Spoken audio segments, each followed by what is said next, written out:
This is the hack squat, and the hack squat, main reason why we want to do it in the weight room is to accentuate, that braking force of a sprinting, or when you accelerate and then you come to a sudden stop to change direction, or simply go back pedal. But that load, okay, that eccentric load is the one that we want to bring in the weight room.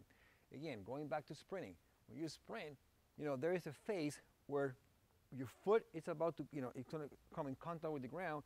There's a slight braking force there as well, that it needs to be acknowledged and somehow trained in the weight room. All right. So one tool that we use is the WishBone for that reason. Now, if you're by yourself, you need to have a marker. So especially when it's time to unrack the WishBone, on the Renegade stand, I'm using a cone, as you can see. And the cone is positioned about 4 or 5 feet from the Renegade stand, following the upright of the stand. So when I unrack it, it's going to be lined up with the center of my chest, okay? And I can safely put the whole system down. So now that we know that, let me show you real quick how we do it. I'm going to be facing away from the WishBone, hold the handle, squat, lean back, push my shoulder against the pad, hold the other handle, lift, side shuffle, 2 steps. You can be a little bit wider than shoulder width apart.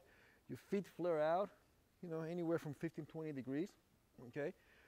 Feet flat on the ground from toes to heels, okay? Maintain a 90-degree bar to body alignment, neck, spine, neutral, arms from wrist, elbow, shoulder neutral, shoulder blades neutral. So once you get all lined up, you're ready to hinge your hip and flex your knees, okay? And make sure you push your knees out all the time, so your knees follow your toes in perfect alignment. And then you come back up, okay? It feels very, very, very natural, okay? There's no unnecessary joint stress, okay? And I'm pushing kind of like in an angle in, and when I push inward, like in this direction, then my body comes up, okay? So it's an angle that we don't see much in the weight room, but it's paramount, outside the gym. So this is one way of how we accentuate that braking force that is essential for athletics and all the activities of daily living. So once you finish, you take 2 side steps.